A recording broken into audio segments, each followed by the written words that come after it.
Last session के अंदर आपने 100 नंबर का क्वेश्चन छोड़ दिया था और 100 नंबर का क्वेश्चन मैंने कहा था कि इस क्वेश्चन का आंसर आपको देना है। फिर नेक्स्ट सेशन के अंदर मैं इस क्वेश्चन का आंसर आपको बताऊंगा, फिर नेक्स्ट सेशन अपन स्टार्ट करेंगे, चलेगा। इस सेशन के अंदर मैं इस क्वेश्चन का जवाब देने वाला हूं। देखिएगा 100 नंबर क्वेश्चन था। क्वेश्चन में पूछा था the first complete census of India. India के अंदर जो फर्स्ट कंप्लीट सेंसस किया गया था, सेंसस मतलब जानती हो ना आप, सेंसस मतलब एक तरीके से कह सकते हैं हिंदी में अपन इसको जनगणना। क्या कहते हैं? जनगणना। लोगों की गणना करना जनगणना होता है, ठीक है। जनरली जानते हो सेंसस मतलब जनगणना होना। यानी फर्स्ट कंप्लीट जो सेंसस हुआ था, यानी जनगणना हुई थी, कहां पर? इंडिया की स्पेशली बात की जा रही है, तो वो कब हुई थी? समझ में आ गया क्वेश्चन? क्वेश्चन सिंपल सा था कि सबसे पहले इंडिया के अंदर जनगणना कब हुई थी, ईयर आपसे पूछा था। ऑप्शन इस तरीके से आपके पास थे। ऑप्शन नंबर ए था 1911, ऑप्शन नंबर बी ऐसा था 1901, ऑप्शन नंबर सी ऐसा था 1891, ऑप्शन नंबर डी ऐसा था 1881। ये क्वेश्चन था आपके पास, ये ऑप्शन थी आपके पास, आंसर आपको देना था। अभी भी जो कैंडिडेट चाहते हैं, अभी भी जो कैंडिडेट जानते हैं इस क्वेश्चन का आंसर, फटाफट से कमेंट सेक्शन में पुट कर दीजिएगा इस क्वेश्चन का आंसर, ताकि अपन सेशन को आगे बढ़ाए और फर्दर इसके रिगार्डेड जो भी क्वेश्चन है वो अपन डिस्कस कर सके। चलिए जल्दी कीजिएगा ताकि अपन आगे सेशन को बढ़ा सके, चलेगा। इस क्वेश्चन के अंदर बिल्कुल इसका आंसर है ऑप्शन नंबर डी, बिल्कुल करेक्ट आंसर है। ऑप्शन नंबर डी बिल्कुल करेक्ट आंसर है। इस क्वेश्चन का जो बिल्कुल करेक्ट आंसर है वो है आपका 1881, बिल्कुल राइट आंसर है। 1881 बिल्कुल करेक्ट आंसर है। जो फर्स्ट सेंसस हुआ था वो कब हुआ था? 1881 में हुआ था, 1881 में हुआ था। और आप सबको पता है जो सेंसस का टाइमिंग होता है वो एवरी 10 ईयर रिपीट होता है, यानी हर 10 साल के बाद एक सेंसस कंडक्ट करवाया जाता है। हर 10 साल बाद जनगणना करवाई जाती है। आप सबको याद होगा, जिसको नहीं है वो याद रखे। क्वेश्चन यहां से भी आ सकता है आपके एग्जाम में कि जो सेंसस रिपीट किया जाता है या सेंसस कितने टाइम पीरियड के बाद किया जाता है, तो एवरी 10 ईयर, हर 10 साल के बाद एक सेंसस कंप्लीट किया जाता है। याद रखिएगा, भूलना नहीं है। कोशिश करूंगा सारे ब्लॉग को बिल्कुल मोल्डेड करके आप तक पहुंचा दूं, कोशिश करूंगा, लेकिन उस कोशिश के लिए आपको भी सपोर्ट करना होगा। सेशन को ज्यादा ज्यादा लाइक और शेयर कर देना होगा। इसीलिए आज ज्यादा टाइम वेस्ट अपन करेंगे नहीं, ज्यादा टाइम अपन लेंगे नहीं। क्वेश्चन के लिए आपको केवल 2 सेकंड अवेलेबल करवाए जाएंगे, उसके बाद सेशन के लिए आगे बढ़ जाएंगे नेक्स्ट क्वेश्चन के लिए। देखिएगा यहां पर एक क्वेश्चन आपका हो जाता है कि फर्स्ट सेंसस कब कंडक्ट हुई थी इंडिया के अंदर। पहला आपका आंसर हो जाता है फर्स्ट इंडियन सेंसस अपन बात करें तो ये 1881 में, 1881 में हुई थी। कब हुई थी? 1881 में हुई थी। अगर अपन बात करें तो ये रिपीट कब होती है? तो एवरी 10 ईयर में, हर 10 साल के बाद एक सेंसस कंडक्ट करवाई जाती है। यानी इंटरवल कितना होता है? 10 साल इसका होता है, 10 ईयर्स इसका होता है। एक लास्ट क्वेश्चन यहां से और बन सकता है कि जो लास्ट सेंसस हुई है अभी आप सबको पता है आज 2022 चल रहा है, 2022 अभी चल रहा है, 2022 अभी चल रहा है। तो लास्ट सेंसस कब हुई थी, लास्ट जनगणना कब हुई थी, ये भी आपसे क्वेश्चन पूछा जा सकता है। तो लास्टली सेंसस आप सबको पता है 2011 थी, 2011 थी, 2011 की जनगणना हुई थी। उसके बाद ये जनगणना 10 ईयर्स के इंटरवल के बाद होनी थी, यानी 2021 में होनी थी, लेकिन वो अभी नहीं हो पाई है। उसका डाटा अभी अवेलेबल नहीं किया गया है। डाटा अवेलेबल हो जाएगा, ये कंडक्ट हो जाएगी, तो फिर आपका आंसर हो जाएगा 2021, 2021 इसका करेक्ट आंसर हो जाएगा। लेकिन अभी तक इसका करेक्ट आंसर आपको याद रखना है 2011 ही है। यानी लास्ट सेंसस कब हुई है? 2011 में हुई है। याद रखिएगा 3 क्वेश्चन यहां से आपको याद रखना है। पहला, जब सबसे पहली जो जनगणना हुई थी इंडिया की वो सबसे कहां हुई थी? सबसे पहले कब हुई थी? 1881 में, यानी कि 1881 के अंदर हुई थी।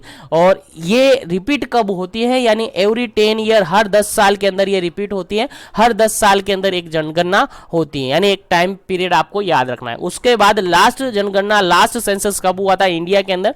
तो वो हुआ था 2011 के अंदर, 2011 के अंदर, जबकि 2021 के अंदर भी होनी थी, लेकिन अभी तक इसका डाटा अवेलेबल नहीं किया गया है, इसलिए अभी तक आपको आंसर कितना याद रखना है, 2011 ही याद रखना है, 2011 ही याद रखना है। चलेगा आगे बढ़ते हैं। आई थिंक इस क्वेश्चन के रिगार्डेड 3 ही क्वेश्चन जनरली पूछे जा सकते हैं जो कि मैंने आपको बता दिया। चलेगा आगे बढ़ते हैं अब नेक्स्ट क्वेश्चन पर, और नेक्स्ट क्वेश्चन आपके आज के सेशन का नेक्स्ट क्वेश्चन है।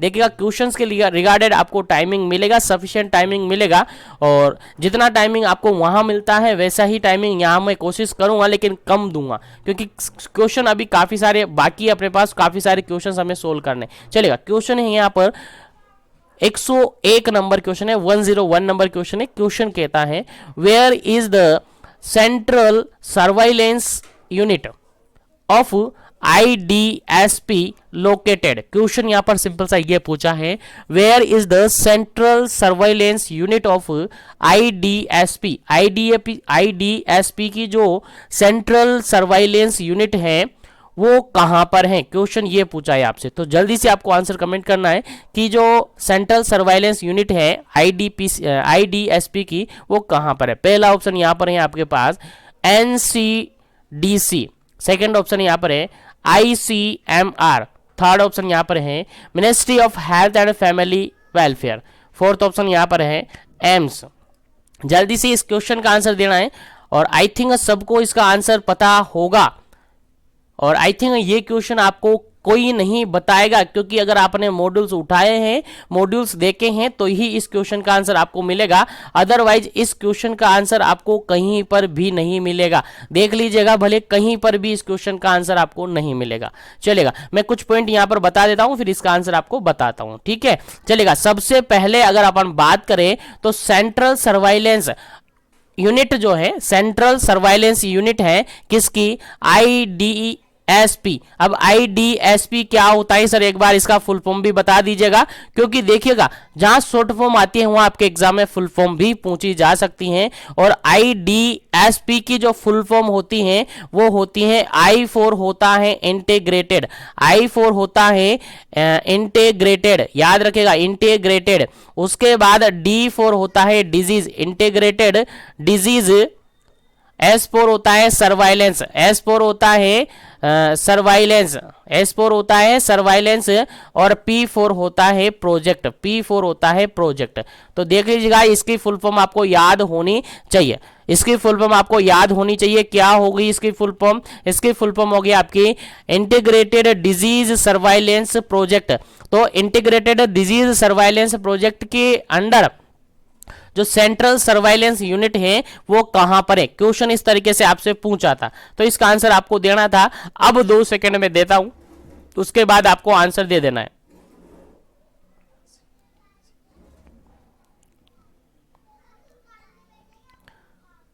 चलेगा इस क्वेश्चन का जो बिल्कुल राइट आंसर है, इस क्वेश्चन का जो बिल्कुल राइट आंसर है वो क्या होगा आपको याद रखना है। इस क्वेश्चन का बिल्कुल राइट आंसर होता है आपका ऑप्शन नंबर फर्स्ट, बिल्कुल राइट आंसर है NCDC, और ये कहां पर है, दिल्ली में है। याद रखिएगा कहां पर है, दिल्ली में, याद रखिएगा भूलना नहीं है। इस क्वेश्चन का बिल्कुल राइट आंसर हो जाता है NCDC Delhi, NCDC Delhi. Sir आप ये भी बता दीजिएगा the central surveillance unit of IDSP बोले तो इंटीग्रेटेड डिजीज सर्वाइलेंस प्रोजेक्ट, ठीक है। तो ये प्रोजेक्ट है इंटीग्रेटेड डिजीज सर्वाइलेंस प्रोजेक्ट है, उसकी जो सेंट्रल सर्वाइलेंस यूनिट है वो दिल्ली में है, ठीक है। कहां पर है, दिल्ली में है। दिल्ली में कहां पर है, NCDC पर है, NCDC पर है। तो सर ये NCDC क्या होता है एक बार ये भी हमें बता दीजिएगा। तो इसका भी फुल फॉर्म आप नोट कर लीजिएगा। देखिएगा आपने नोटबुक नहीं उठाई है तो नोटबुक उठा लीजिएगा,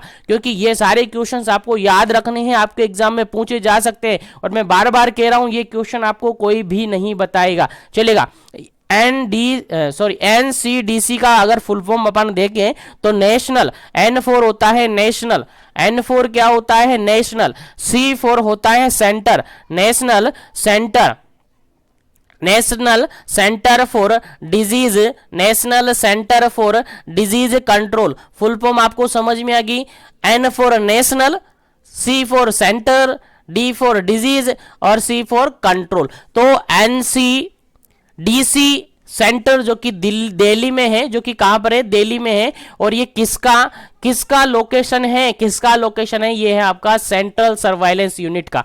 किसकी यूनिट है, आईडीएसपी की। देखिएगा यहां से 4 से 5 क्वेश्चन आपको मैंने बता दिए। पहला तो आपको ये याद रखना है कि आईडीएसपी का फुल फॉर्म क्या होता है, ये आपसे डायरेक्टली एग्जाम में पूछा जा सकता है। दूसरा क्वेश्चन आपसे पूछा जा सकता है कि एनसीडीसी का फुल फॉर्म क्या होता है, ये भी डायरेक्टली आपसे एग्जाम में पूछा जा सकता है। तो आईडीएसपी का फुल फॉर्म होता है इंटीग्रेटेड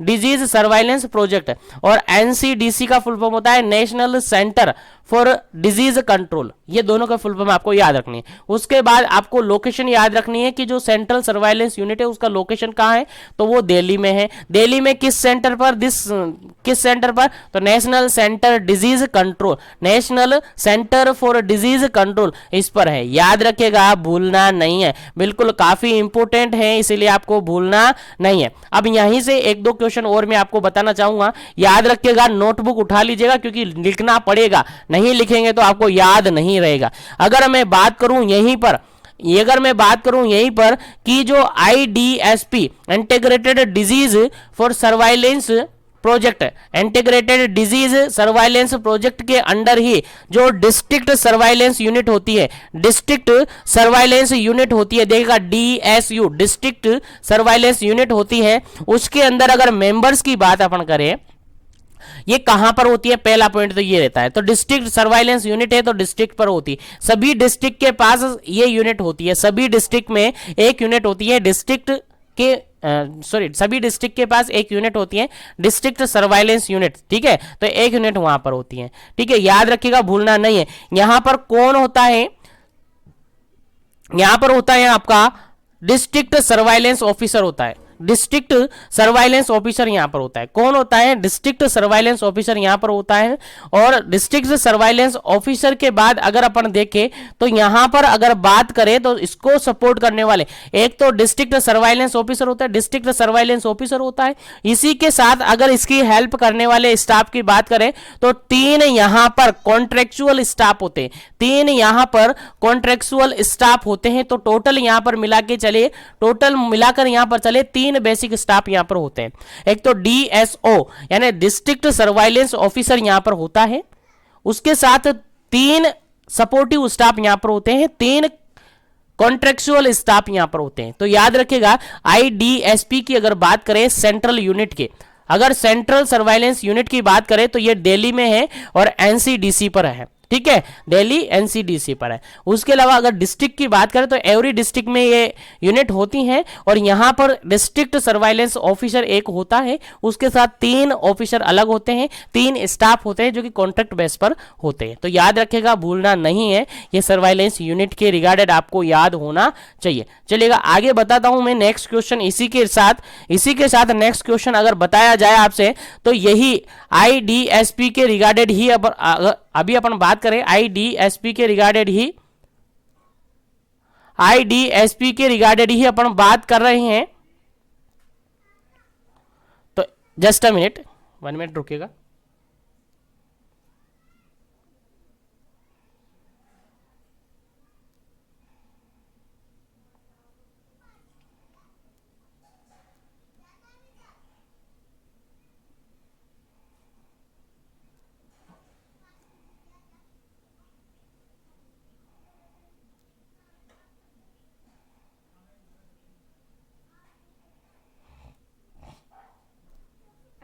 चलिएगा देखिएगा, यहीं पर आप देखिएगा मैंने 2-3 पॉइंट यहां पर बता दी, एक पॉइंट और आप यहां पर ये ऐड कर लीजिएगा।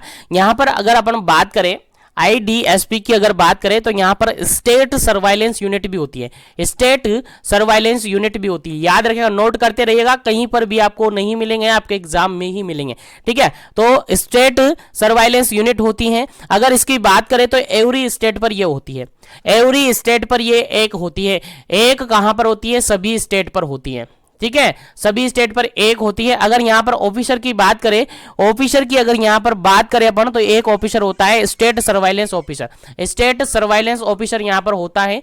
इसके साथ अगर सपोर्टिव स्टाफ की बात करें तो 7 कॉन्ट्रैक्ट बेस पर 7 कॉन्ट्रेक्चुअल स्टाफ यहां पर होते हैं। टोटल कितने स्टाफ हो गए सर यहां पर? सर यहां पर 8 स्टाफ हो गए, ठीक है, याद रखिएगा, भूलना नहीं है। कितना हो गया यहाँ पर, 8 स्टाफ हो गए। ठीक है, तो यहाँ पर 3-4 चीजें मैंने आपको बता दी है आईडीएसपी के रिगार्डेड। ही आईडीएसपी क्या होता है sir, integrated disease surveillance project होता है, जो कि एक प्रोजेक्ट होता है। इसके अंदर जो भी अपने एरिया के अंदर जो भी डिजीज सर्वाइलेंस प्रोजेक्ट होती है, डिजीज सर्वाइलेंस केसेस होती है, उनका डिटेल्स यहाँ पर रखा जाता है। याद रखिएगा, भूलना नहीं है, बिल्कुल भी भूलना नहीं है। उनके बारे में जानकारी रखी जाती है, कौन सा केस कब आ रहा है, कैसे आ रहा है, उसकी सारा डिटेल्स यहाँ पर होती है। सर्वाइलेंस एक तरीके से, सर्वाइलेंस का जनरल मीनिंग ही क्या होता है, आप सबको याद होगा, सर्वाइलेंस का जनरल मीनिंग ही होता है निगरानी रखना। अब निगरानी कैसे रखी जाएगी, कोई केस बाहर से आ रहा है, जैसे कि अभी कोविड-19 था, तो कोविड-19 फर्स्ट केस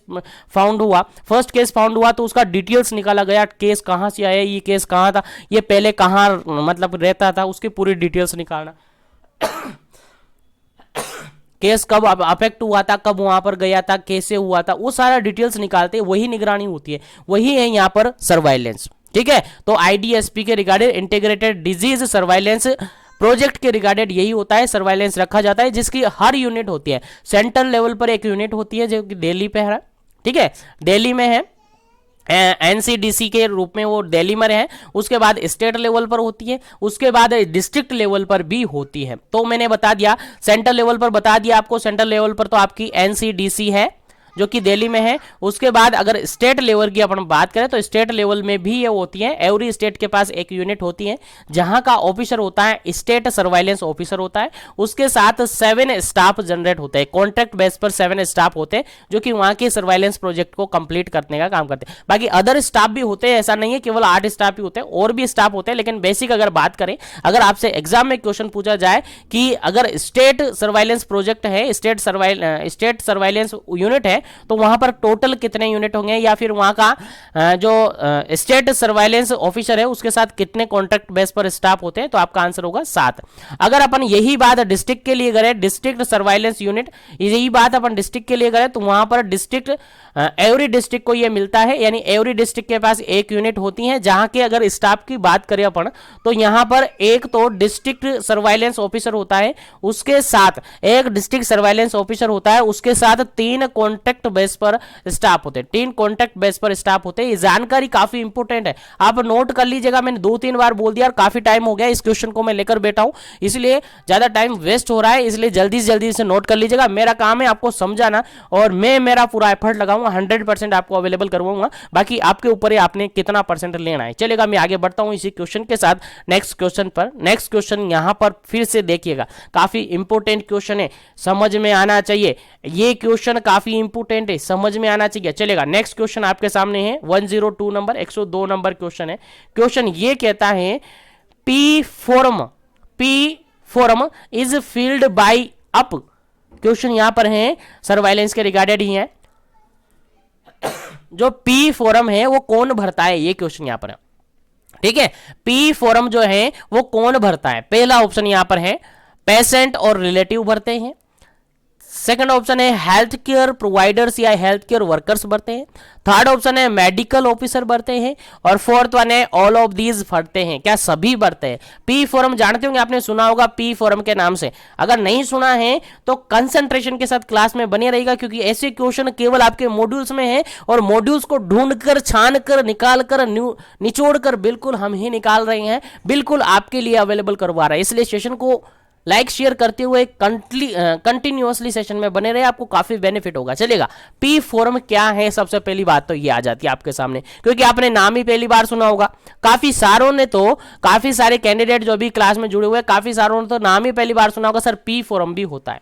तो पी फोरम जो होता है किसके थ्रू भरते हैं, कौन इसको भरता है, पहले डिटेल्स अपन बाद में बात करेंगे। पहले इस क्वेश्चन का आंसर आप देख लीजिएगा, इस क्वेश्चन का आंसर आप देख लीजिएगा, फिर आगे अपन बात करेंगे। चलेगा, इस क्वेश्चन का आंसर आपको देना है, फिर इसका आंसर मैं देता हूं, केवल 2 सेकंड दे रहा हूं, उसके बाद इसका आंसर आपको अवेलेबल हो जाएगा।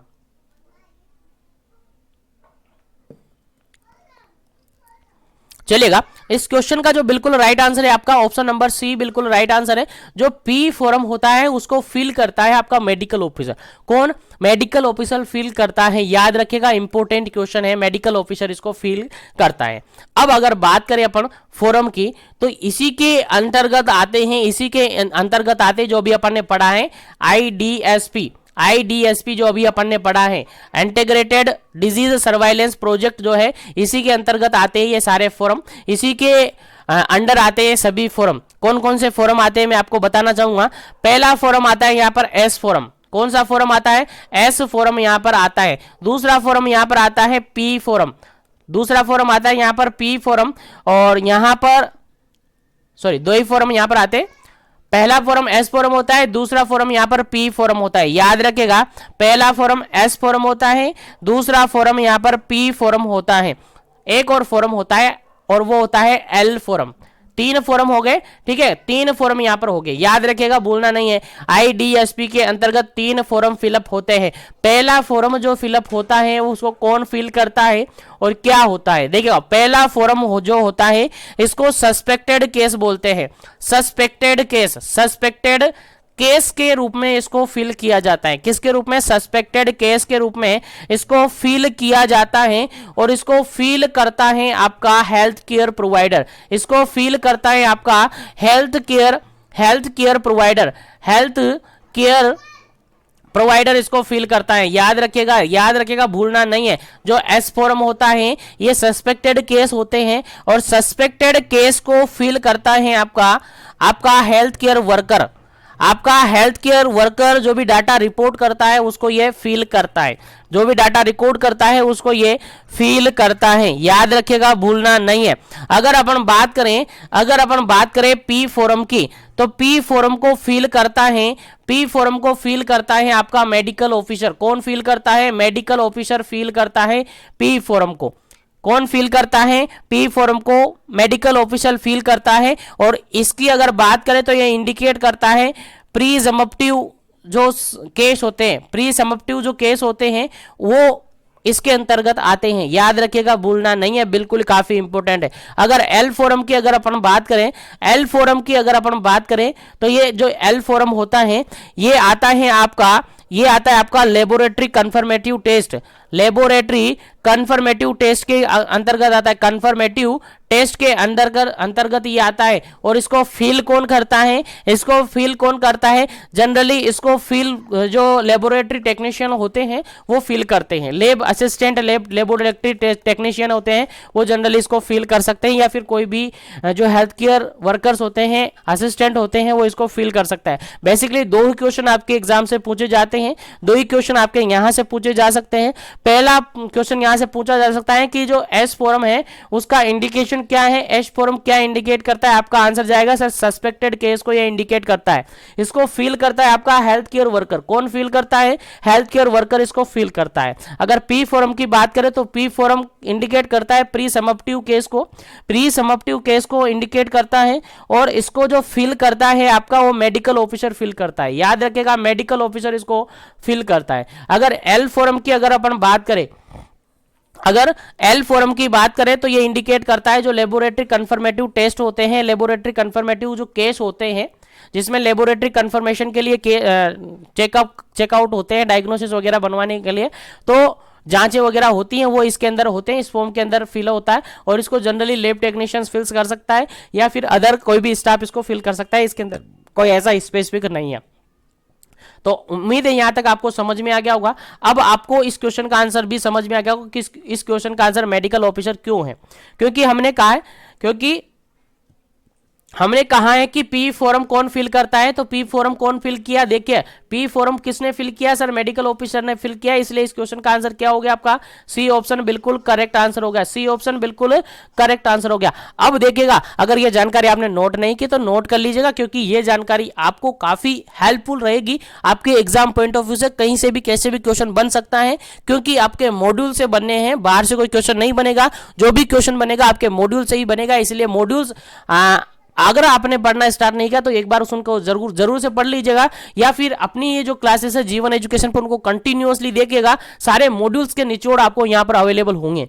तो उम्मीद करता हूं यहां तक समझ में आया होगा। तो सेशन को लाइक और शेयर करके आगे बढ़ते हैं नेक्स्ट क्वेश्चन पर। नेक्स्ट क्वेश्चन के रिगार्डेड अपन डिस्कस करते हैं। नेक्स्ट क्वेश्चन काफी जबरदस्त क्वेश्चन होने वाला है। थोड़ा सा इस क्वेश्चन के बारे में अपन देखते हैं क्या होता है, क्वेश्चन के रिगार्डेड क्या आंसर होना चाहिए। चलेगा, इस क्वेश्चन को अपन पढ़ते हैं, लेकिन साथ में आपको बताना चाहूंगा बीपीसी सीएचएन के रिगार्डेड टेस्ट सीरीज अवेलेबल करवा रखी है जीवन एजुकेशन और मिशन एजुकेशन के साथ।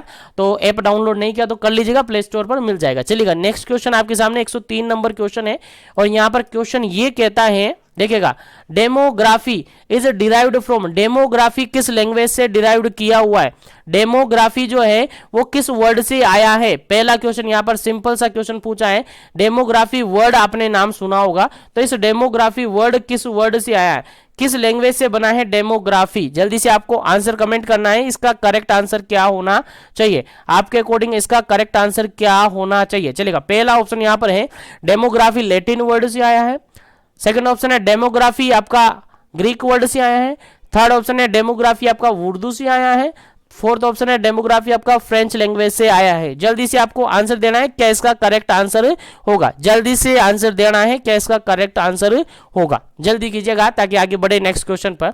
डेमोग्राफी वर्ड किस लैंग्वेज का वर्ड है, डेमोग्राफी वर्ड किस लैंग्वेज से लिया गया है, किस लैंग्वेज से आया है। चलेगा, इस क्वेश्चन का जो बिल्कुल राइट आंसर है आपका, इस क्वेश्चन का जो बिल्कुल राइट आंसर है आपका वो है ऑप्शन नंबर बी, बिल्कुल राइट आंसर है। ऑप्शन नंबर बी बिल्कुल राइट आंसर है। जो डेमोग्राफी है ये ग्रीक वर्ड से आया है, किस वर्ड से आया है, ग्रीक वर्ड से आया है। और ग्रीक वर्ड में भी ये किस वर्ड से बने, दो वर्ड बने, दो वर्ड से मिलकर बना हुआ है डेमोग्राफी। डेमोग्राफी दो वर्ड से मिलकर बना हुआ है। पहला वर्ड है दैट इज डेमोज, पहला वर्ड है दैट इज डेमोज, और डेमोज का जो मीनिंग अपन जनरली जानते हैं तो वो होता है पीपल। क्या होता है, पीपल्स होते हैं, जितने भी पीपल्स होते हैं, जितने भी लोग होते हैं उनका मीनिंग ये होता है, यानी डेमोज मतलब पीपल। और ग्राफी दूसरा वर्ड यहां पर है ग्राफी, दूसरा वर्ड यहां पर है ग्राफी यानी ग्राफोस जिसको अपन कह सकते हैं।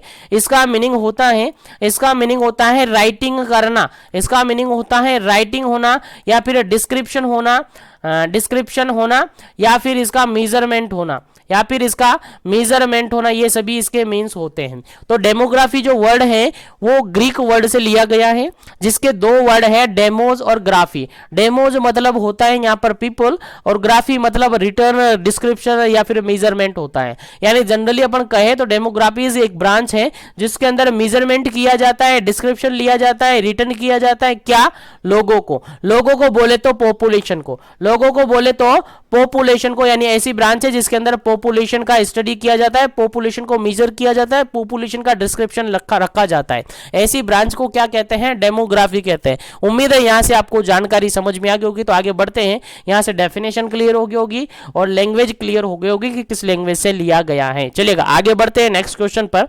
उम्मीद करते हैं क्वेश्चन समझ में आ रहा होगा। चलेगा, नेक्स्ट क्वेश्चन आपके सामने काफी इंपोर्टेंट है और क्वेश्चन कहता है 104 नंबर क्वेश्चन है। क्वेश्चन क्या कहता है देखिएगा, the scientific study of human population, human population की साइंटिफिक स्टडी को क्या कहते हैं। समझ में आ गया होगा क्योंकि अभी बता दिया मैंने। Scientific study of human population, human population की साइंटिफिक स्टडी को क्या कहते हैं। पहला ऑप्शन यहां पर है जियोग्राफी कहते हैं, सेकंड ऑप्शन यहां पर है सोशियोलॉजी कहते हैं, थर्ड ऑप्शन यहां पर है डेमोक्रेसी कहते हैं, फोर्थ ऑप्शन यहां पर है डेमोग्राफी कहते हैं। चलिए जल्दी से आपको आंसर देना है क्या इसका करेक्ट आंसर होगा। 104 नंबर क्वेश्चन है, इसका क्या करेक्ट आंसर होगा, जल्दी से आंसर देना है।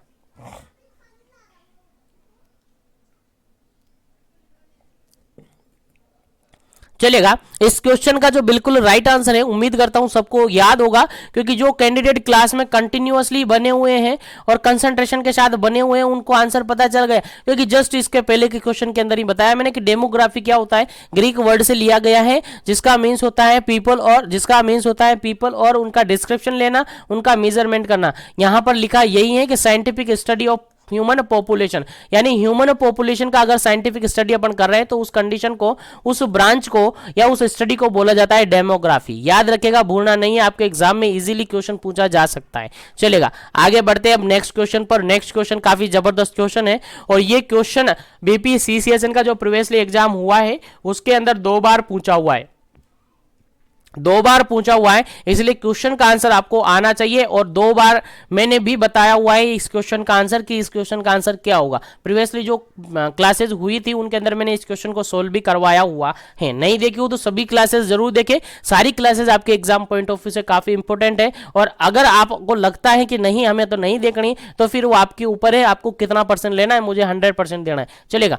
क्वेश्चन है 105 नंबर क्वेश्चन है, malaria in which type of surveillance, malaria जो होता है वो किस टाइप के सर्वाइलेंस के अंतर्गत आता है। मलेरिया जानते हो मलेरिया क्या होता है, बिल्कुल कम्युनिकेबल डिजीज है और वेक्टर बोर्न डिजीज आप सबको पता है। तो मलेरिया जो है वो किस टाइप के सर्वाइलेंस के अंदर मानी जाती है। पहला ऑप्शन यहां पर देखेगा एक्टिव सर्वाइलेंस के अंदर मानी जाती है। सेकंड ऑप्शन यहां पर देखेगा पैसिव सर्वाइलेंस के अंतर्गत मानी जाती है।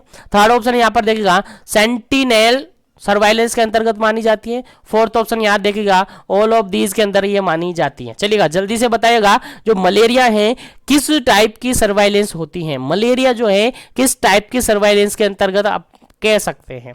जल्दी से आपको आंसर देना है मलेरिया किस टाइप की सर्वाइलेंस होती है। फिर आगे बढ़ेंगे, इसके रिगार्डेड काफी सारे क्वेश्चंस हमने सेलेक्ट किए हैं इस यूनिट के रिगार्डेड और इस ब्लॉक के रिगार्डेड, आपके लिए काफी इंपॉर्टेंट होंगे। चलेगा इस क्वेश्चन का जो बिल्कुल राइट आंसर होगा, बिल्कुल राइट आंसर होगा इस क्वेश्चन का, वो होगा आपका ऑप्शन नंबर फर्स्ट, बिल्कुल राइट आंसर होगा। एक्टिव सर्वाइलेंस के अंतर्गत आती है मलेरिया जो है, एक्टिव सर्वाइलेंस के अंतर्गत आती है। अब सर आप कहेंगे कि मलेरिया सर्वाइलेंस के अंतर्गत मतलब समझे नहीं सर, कुछ समझा दीजिएगा थोड़ा सा। तो मैं बता दूं, देखिएगा यहाँ पर अलग अलग सर्वाइलेंस है, देखिए एक्टिव सर्वाइलेंस है, पैसिव सर्वाइलेंस है, यहाँ पर सेंटिनल सर्वाइलेंस है, रैंडम सर्वाइलेंस है, नॉन रैंडम सर्वाइलेंस है। आगे डिटेल से आपको समझ में आ जाएगा, सस्पेंस रखेगा पूरा डिटेल से, पूरा ब्लॉक का निचोड़ आपके सामने, पूरा ब्लॉक का निचोड़ कर आपको पिला दूंगा। बस कंसंट्रेशन के साथ सेशन को पूरा देखिएगा, आपको 100% पूरा ब्लॉक याद रह जाएगा। चलेगा यहां पर देखिएगा मलेरिया को एक्टिव सर्वाइलेंस के अंतर्गत क्यों माना है, देखिएगा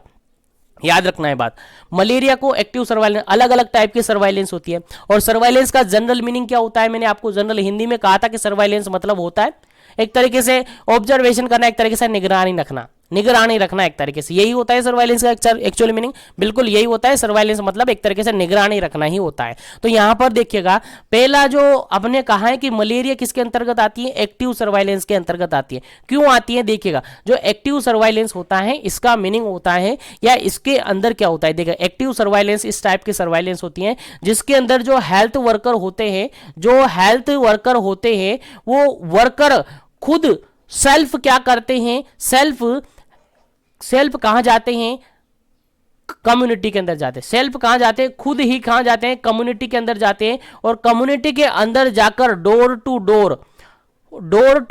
डोर यहां पर सर्वे करते हैं, डोर टू डोर यहां पर क्या करते हैं, सर्वे करते हैं और सर्वे करके केस फाइंड करते हैं, सर्वे करके क्या करते हैं, केस फाइंड करते हैं। तो देखिएगा यहां पर खुद वर्कर खुद से कम्युनिटी के अंदर जाएगा, कम्युनिटी के अंदर जाकर डोर टू डोर सर्वे करेगा, यानी केस फाइंड करेगा, केस को ढूंढेगा। और ऐसी कंडीशन में देखिएगा मलेरिया का भी एक केस होता है, मलेरिया एक केस है जो कि कम्युनिकेबल डिजीज है। अब किसी कम्युनिकेबल डिजीज, कोई कम्युनिकेबल डिजीज किसी कम्युनिटी के अंदर है तो उस कम्युनिटी के अंदर जाएंगे तभी तो क्या होगा, केस फाइंड होगा। और जाएंगे किसके अंदर, किस सर्वाइलेंस के अंदर, खुद हेल्थ वर्कर जाता है। आपको आंसर जाएगा सर एक्टिव सर्वाइलेंस के अंदर खुद हेल्थ वर्कर क्या करता है, जाता है कम्युनिटी के अंदर और डोर टू डोर सर्वे करता है और केस फाइंड करता है। इसीलिए जो मलेरिया है उसको एक्टिव सर्वाइलेंस के अंतर्गत माना जाता है। किसके अंदर, एक्टिव सर्वाइलेंस के अंतर्गत माना जाता है। याद रख लीजिएगा, भेजे में घुसा लीजिएगा और याद रख लीजिएगा एक्टिव सर्वाइलेंस का मीनिंग क्या होता है। क्वेश्चन डायरेक्टली ऐसे भी आ सकता है कि वो सर्वाइलेंस या ऐसा सर्वाइलेंस जिसके अंदर health worker door to door जाकर सर्वे करता है या डोर टू डोर जाकर स्टडी करता है, डोर टू डोर जाकर डाटा कलेक्ट करता है। इस टाइप का सर्वाइलेंस जो है वो किस टाइप का सर्वाइलेंस है, आपका डायरेक्ट आंसर जाएगा सर एक्टिव टाइप का सर्वाइलेंस है। ठीक है, आई थिंक समझ में आ गया होगा किस टाइप का सर्वाइलेंस है, एक्टिव टाइप का सर्वाइलेंस है। चलेगा मैं आगे बढ़ता हूं नेक्स्ट क्वेश्चन पर और नेक्स्ट क्वेश्चन आपके सामने 106 नंबर 106 नंबर क्वेश्चन है और क्वेश्चन काफी सिंपल सा है, आपको समझ में आना चाहिए। फिर आगे बढ़ेंगे नेक्स्ट क्वेश्चन पर। देखिए क्वेश्चन क्या कहता है समझते हैं।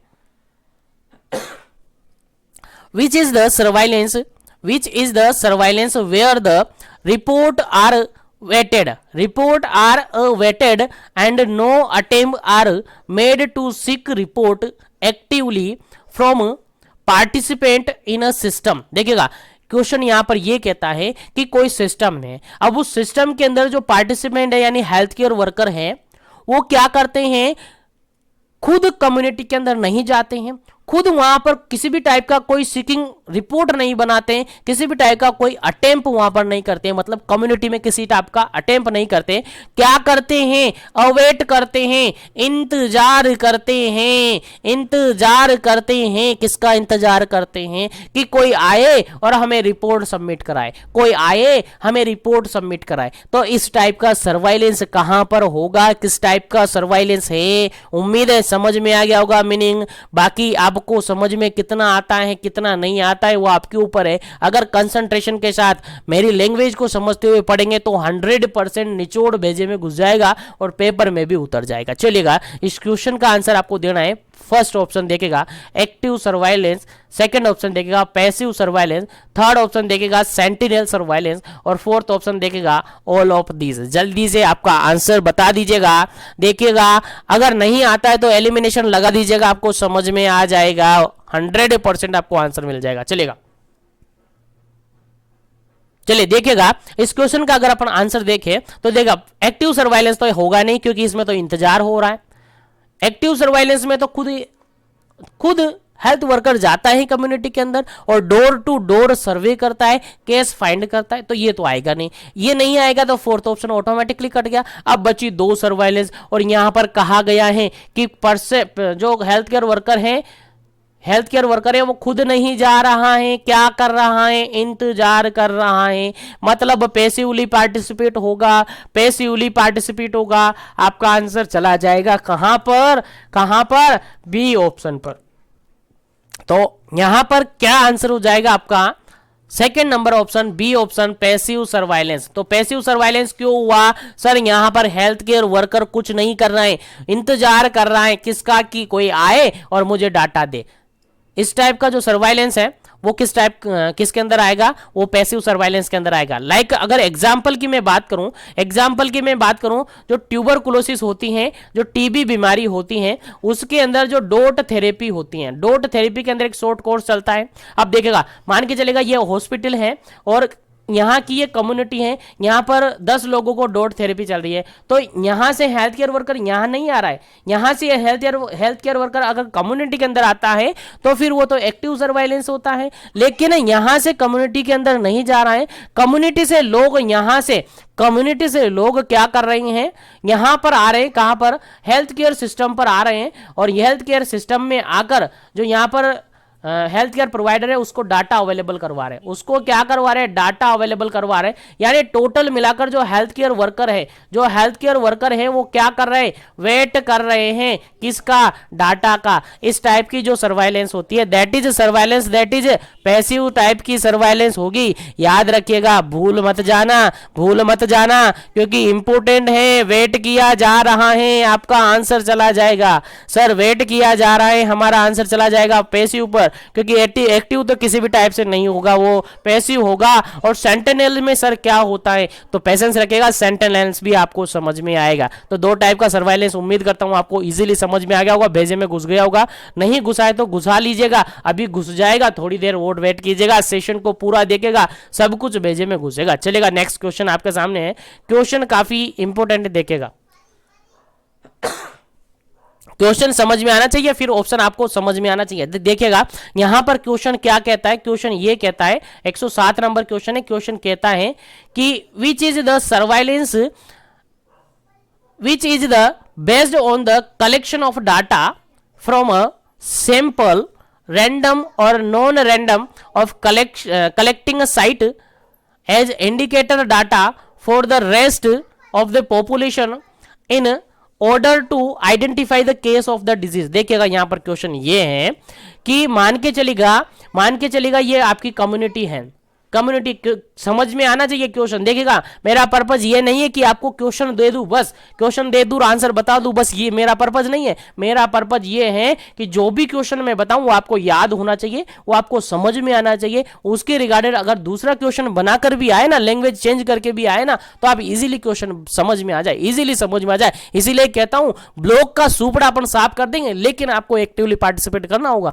ब्लॉक तो सारे कुछ अपन निचोड़ निकाल कर रस पी जाएंगे, लेकिन आपको थोड़ा सा एक्टिवली पार्टिसिपेट करना होगा, एक्टिवली क्लास में बने रहना होगा। चलेगा, यहां पर क्वेश्चन ये है कि मान के चलेगा ये आपकी कम्युनिटी है, ये आपकी कम्युनिटी है, और यहां पर क्या होता है, हेल्थ केयर वर्कर आया। Sir health care worker community के अंदर आया तो हम सीधा सा कह देंगे सर वहां पर एक्टिव सर्वेलेंस होगा। हाँ, एक्टिव सर्वाइलेंस कैसे होगा समझने की कोशिश करा। मैं आया यहाँ कम्युनिटी के अंदर आया, ये नहीं कह रहा कि वो घर से घर जा रहा है, डोर टू डोर जा रहा है, नहीं जा रहा है। कम्युनिटी के अंदर आया और यहाँ पर कम्युनिटी से 10 या 5 लोग क्या हुआ, रैंडमली और नॉन रैंडमली उठा लिया।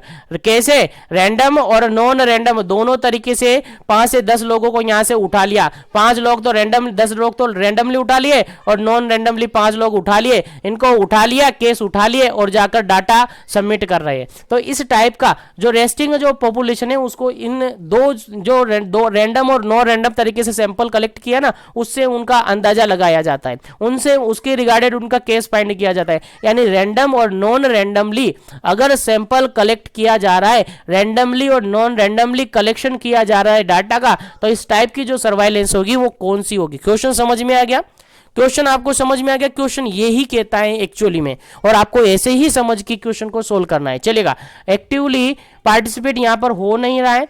कम्युनिटी के अंदर हेल्थ वर्कर गए और जाने के बाद वहां से रैंडमली नॉन रैंडमली, 2 पॉइंट आपको याद रखने, अगर randomly non randomly connected data उठाया, केस उठाया और चले गए और अपना डाटा कलेक्ट कर लिया, उन्होंने अपना डाटा उसमें सबमिट कर लिया, बस हो गया काम। तो ये किस टाइप का सर्वाइलेंस है वो आपको बताना था। पहला ऑप्शन यहाँ पर देगा एक्टिव सर्वाइलेंस, दूसरा ऑप्शन यहाँ पर देखेगा पैसिव सर्वाइलेंस, तीसरा ऑप्शन यहाँ पर देखेगा, और चौथा ऑप्शन, तीसरा ऑप्शन यहाँ पर सेंटिनल सर्वाइलेंस, और चौथा ऑप्शन यहाँ पर ऑल ऑफ दी। चलेगा, अब बताइएगा किस टाइप का सर्वाइलेंस होगा।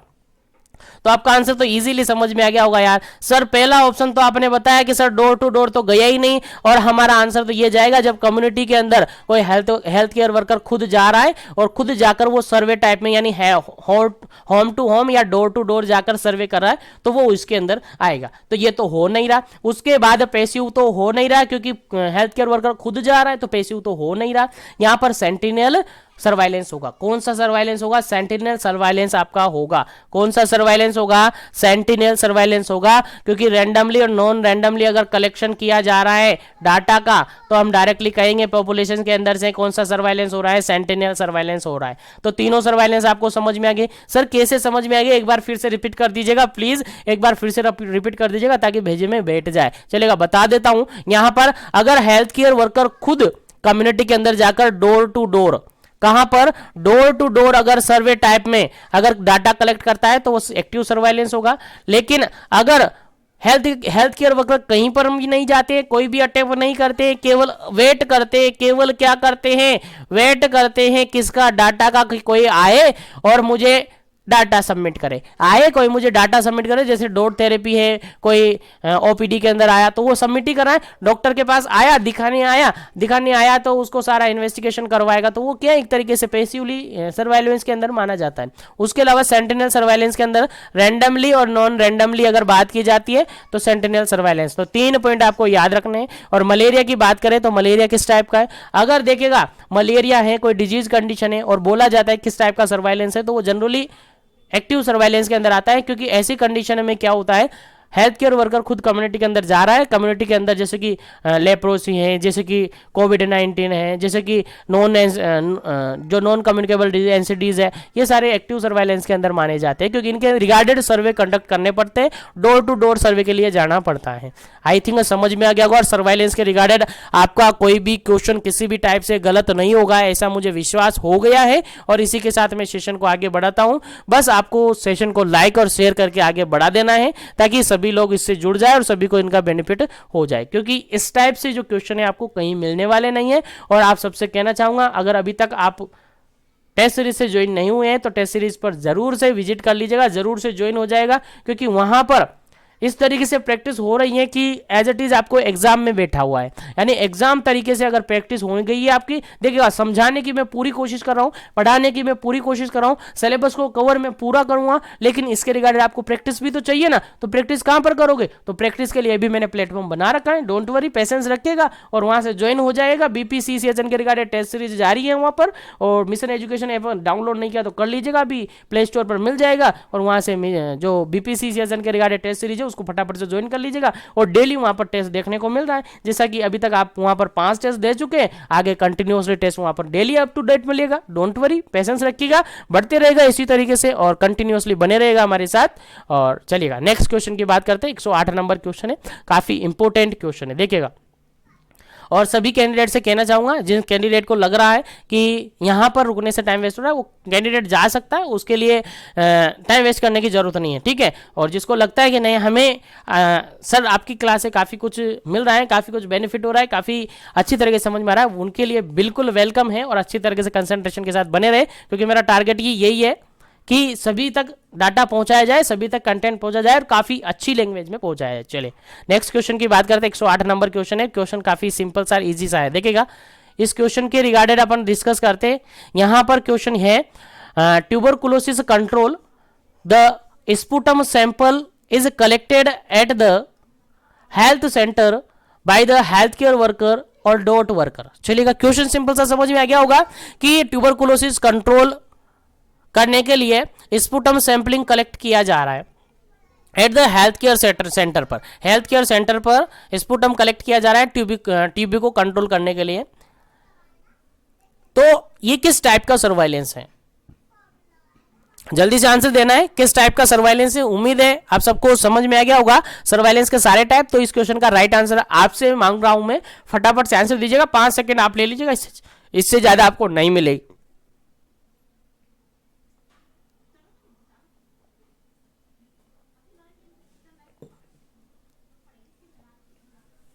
चलिएगा इस क्वेश्चन का जो बिल्कुल राइट आंसर है आपका ऑप्शन हो जाता है, ऑप्शन नंबर बी बिल्कुल राइट आंसर है, क्योंकि एक्टिवली तो होगा नहीं, क्योंकि डोर टू डोर तो जा नहीं रहे, सेंटिनल होगा नहीं, क्योंकि रैंडमली यहाँ पर नॉन रैंडमली कोई बात हो नहीं। मैंने कहा है स्पेशली यहाँ पर डोट थेरेपी के, और यहाँ पर साफ मेंशन किया है हेल्थ केयर सेंटर पर कलेक्शन किया जा रहा है सैंपल का, कलेक्शन किया जा रहा है सैंपल का। तो देखिएगा हेल्थ केयर सेंटर पे, खुद पर हेल्थ केयर सेंटर पर ही काम हो रहा है, तो सर्वाइलेंस कैसा होगा सर, पैसिव सर्वाइलेंस होगा सर, हमें समझ में आ गया, भेजे में घुस गया, और अभी भी नहीं घुसा है तो एक बार जरूर से इस सेशन को रिपीट करके देख लीजिएगा, 100% भेजे में घुसेगा। और 100% में श्योर आपसे कहता हूं सर्वाइलेंस के रिगार्डेड एक क्वेश्चन आपके एग्जाम में 100% देखने को मिलेगा, सर्वाइलेंस के रिगार्डेड एक क्वेश्चन 100% आपके एग्जाम में देखने को मिलेगा। चलिएगा आगे बढ़ता हूं मैं नेक्स्ट क्वेश्चन पर, और नेक्स्ट क्वेश्चन आपके सामने है, काफी इंपॉर्टेंट क्वेश्चन है, क्वेश्चन है 109 नंबर क्वेश्चन है, 109 नंबर क्वेश्चन है, काफी सिंपल सा है, देखिएगा। Primary source of data collection except, जो डाटा कलेक्शन अपन करते हैं, डाटा मतलब जानते हो ना क्या होता है डाटा, सर डाटा हम नहीं जानते तो जान लीजिएगा, डाटा मतलब जनरली होता है इंफॉर्मेशन। डाटा क्या होता है, इंफॉर्मेशन, कोई बोतल का डाटा नहीं है, बोतल का डाटा खोल दिया आपने, डाटा वो नहीं है, ये डाटा है आपका इंफॉर्मेशन। डाटा मतलब कि इंफॉर्मेशन, नॉलेज क्या है, इंफॉर्मेशन है, ये नॉलेज है, और नॉलेज को आप कलेक्ट कर रहे हो तो उसके रिगार्डेड प्राइमरी सोर्स कौन सा है, प्राइमरी सोर्स पूछा है, लेकिन एक्सेप्ट किया है कि नीचे फॉलोइंग ऑप्शन में सभी प्राइमरी सोर्स है लेकिन एक प्राइमरी सोर्स नहीं है, तो वो प्राइमरी सोर्स कौन सा नहीं है वो आपको ढूंढना है और आंसर आपको बताना है, फिर इसका करेक्ट आंसर आपको बताया जाएगा। पहला ऑप्शन है यहाँ पर ऑब्जर्वेशन, सेकेंड ऑप्शन है यहाँ पर इंटरव्यू, थर्ड ऑप्शन है यहाँ पर क्वेश्चनियर, फोर्थ ऑप्शन यहाँ पर सेंसस। जल्दी से अपना आंसर दीजिएगा, क्या इसका राइट आंसर होगा, जल्दी कीजिएगा क्योंकि अपने पास टाइमिंग कम है, इसलिए जल्दी जल्दी से सोल्व कीजिएगा, क्या इसका करेक्ट आंसर होगा। कौन सा प्राइमरी डाटा नहीं है, समझ में आ रहा होगा ना, बिल्कुल समझ में आना चाहिए, कौन सा प्राइमरी डाटा नहीं है, बिल्कुल राइट क्वेश्चन का आंसर होगा। इस क्वेश्चन का जो बिल्कुल राइट आंसर होगा आपका ऑप्शन नंबर डी होगा, ये प्राइमरी डाटा नहीं है, क्योंकि ऑब्जर्वेशन, इंटरव्यू और क्वेश्चनियर तीनों क्या है, प्राइमरी डाटा है, लेकिन ये क्या है, ये सेकेंडरी डाटा है। सर प्राइमरी सेकेंडरी से क्या समझिए हम, सर हमें थोड़ा सा बताइएगा। बिल्कुल मैं बता रहा हूं, प्राइमरी मतलब वो डाटा जिनको खुद सब्जेक्ट ले रहा है, मतलब जैसे कि मान के चलेगा मैं हूं, मैं या आप हो, ठीक है, कोई भी एक पर्सन है, जैसे कि मैं ही हूं, मेरा ही एग्जांपल आप मान लीजिएगा। मैं खुद अगर उससे इंटरव्यू लेता हूं, उससे ऑब्जर्वेशन करता हूं, किसी से क्वेश्चनियर करता हूं, Q&A करता हूं, तो मैं खुद उस सब्जेक्ट मतलब सामने देखेगा, मान के चलेगा, समझने की कोशिश करूंगा, पूरा कोशिश करूंगा समझाने की, मान के चलेगा मैं हूं यहां पर, या फिर छोड़ो इसको, कोई पर्सन है यहाँ पर, कोई भी पर्सन है यहाँ, मैं नहीं हूँ, कोई पर्सन है और वो चाहता है कि ये कम्युनिटी है, ये कम्युनिटी है, इस कम्युनिटी में मुझे एक रिसर्च बनानी है, मुझे एक प्लान ऐसा करना है कि मैं जानना चाहता हूँ कम्युनिटी में कैसे कैसे लोग हैं, कम्युनिटी में जो लोग हैं उनका विश्वास कैसा है, उनका विश्वास कैसा है, वो कैसा सोचते हैं, उनका हेल्थ सिस्टम कैसा है, मैं जानना चाहता हूं, यानी ये पर्सन जानना चाहता है। अब क्या होगा देखिएगा, ये पर्सन अगर खुद जाता है, कहां पर जाता है, फील्ड के अंदर जाता है, यानी कम्युनिटी के अंदर जाता है, कहां जाता है, फील्ड के अंदर खुद जाता है, और फील्ड में जाकर कम्युनिटी के अंदर जाकर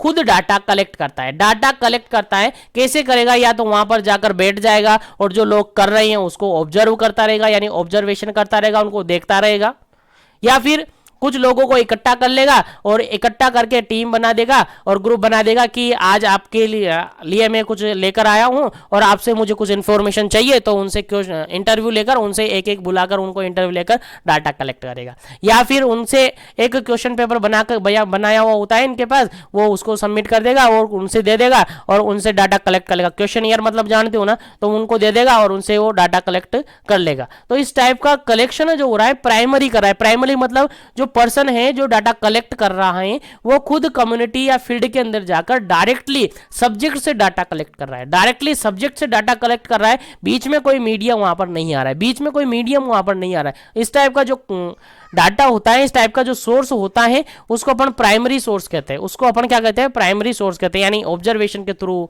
इंटरव्यू के थ्रू, क्वेश्चन ईयर के थ्रू, ये जो टाइप के सोर्स माने जाते हैं या प्राइमरी सोर्स के अंदर माने जाते हैं। अब सेकेंडरी की केसेस सर, सेकेंडरी में ऐसा होगा, पर्सन जैसे कि मान के चला यही पर्सन है और इस पर्सन को डाटा कलेक्ट करना है, लेकिन ये चाहता है कि नहीं मुझे फील्ड में नहीं जाना है, पता नहीं कैसे कैसे लोग वहां पर होंगे, तो मुझे फील्ड में नहीं जाना है, फिर भी डाटा कलेक्ट करना है, तो फिर ये क्या करेगा, सर्च करेगा कहां पर, गूगल पर सर्च करेगा, लोगों से पूछेगा कि यार मुझे उस फील्ड का, तो पुराने जो सर्वे हुए हैं उनका डाटा निकाल लेगा, वो पुराने जो प्रवेश वहां पर रिसर्च हुई है उनका डाटा निकाल लेगा, पुराने जो रिकॉर्ड वहां से उससे रिगार्डेड कम्युनिटी है वो निकाल लेगा और उससे अपना काम करवा लेगा। तो ऐसे डाटा जो होते हैं वो सेकेंडरी डाटा होते हैं, जिसके अंदर आपकी सेंसस आती है, यानी सेंसस मतलब जनगणना आती है, इसके अंतर्गत आपकी रिपोर्ट आती है, रिपोर्ट पहले से बनी हुई रिपोर्ट हो सकती है, उसके अलावा आपकी प्रीवियस रिसर्च हो सकती है, प्रीवियस किसी ने रिसर्च की हो उस कम्युनिटी पे वो हो सकती है, उसके अलावा वहाँ का कोई रिकॉर्ड हो सकता है, ये सारे सेकेंडरी